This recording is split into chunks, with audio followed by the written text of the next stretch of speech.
तो चलिए देखते हैं हमारा अगला वर्ड जो है फेरेट। सबसे पहले इसको हम एक नाउन यानी कि संज्ञा की तरह समझेंगे।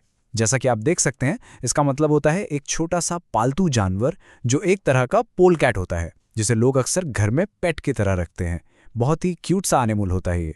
चलिए अब कुछ एग्जाम्पल्स देखते हैं ताकि इसका मीनिंग और क्लियर हो जाए। ओके, तो पहला सेंटेंस देखिए। The playful ferret chase the toy around the living room.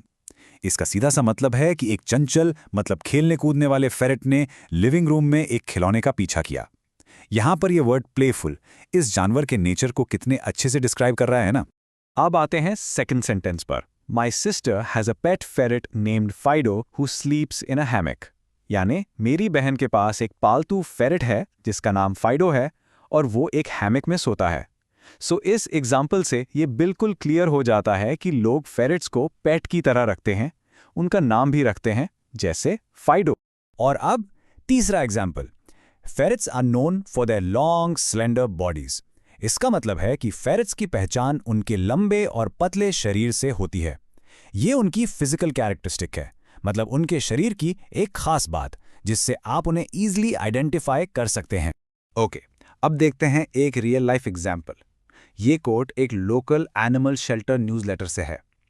The rescued ferret was timid at first but soon became a beloved member of the family. मतलब जो फेरेट बचाया गया था वो शुरू शुरू में थोड़ा शर्मीला था, लेकिन बहुत जल्दी वो फैमिली का एक प्यारा मेंबर बन गया। देखा, रियल वर्ल्ड में इस वर्ड को कैसे यूज किया जाता है।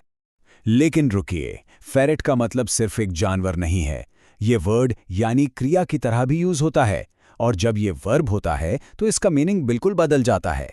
तब इसका मतलब होता है किसी चीज को बहुत मेहनत से, लगन से ढूंढना या खोज निकालना। काफी इंटरेस्टिंग है ना। चलिए इसको भी एग्जाम्पल से समझते हैं। तो वर्ब फॉर्म का पहला एग्जाम्पल है she had to ferret through the messy drawer to find her keys. मतलब उसे अपनी कीज ढूंढने के लिए पूरी मेसी ड्रॉ में खोजबीन करनी पड़ी। सोच के देखो, जब ड्रॉ पूरा भरा हो और कुछ मिल ना रहा हो, उस तरह की सर्चिंग को फेरेट थ्रू कहते हैं। अब ये वाला सेंटेंस देखिए, बहुत कॉमन यूज है। The detective was determined to ferret out the truth behind the mystery. इसका मतलब है कि डिटेक्टिव उस मिस्ट्री के पीछे का सच ढूंढ निकालने के लिए बिल्कुल डिटर्मिन्ड था।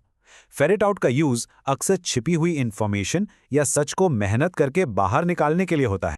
और तीसरा एग्जाम्पल वर्ब फॉर्म का, he manage to ferret away a small amount of money for his trip. यहाँ इसका मीनिंग थोड़ा सा डिफरेंट है।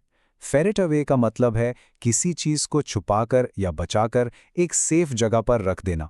जैसे यहाँ उसने अपनी ट्रिप के लिए थोड़े पैसे बचाकर कहीं रख दिए। चलिए इसका भी एक रियल वर्ल्ड एग्जाम्पल देख लेते हैं। ये द डेली क्रॉनिकल की हेडलाइन से है। Reporters work tirelessly to ferret out the details of this secret agreement. यानी रिपोर्टर्स ने उस सीक्रेट एग्रीमेंट की डिटेल्स को ढूंढ निकालने के लिए बहुत ज्यादा मेहनत की। इन्वेस्टिगेटिव जर्नलिज्म में आपको ये वर्ब बहुत सुनने को मिलेगा। तो अब जब आपको वर्ड फेरेट का मतलब समझ आ गया है, चलिए इसके कुछ सिनोनिम्स और एंटोनिम्स भी देख लेते हैं। सिनोनिम्स यानी सेम मीनिंग वाले वर्ड्स हैं अनकवर, अनअर्थ और डिग अप। इन सब का मतलब है किसी छिपी हुई चीज को सामने लाना। और इसके एंटोनिम्स यानी ऑपोजिट वर्ड्स हैं हाइड, कंसील और कवर, जिनका मतलब होता है किसी चीज को छिपाना। बस आज के लिए इतना ही। मिलते हैं नेक्स्ट वीडियो में। Happy learning.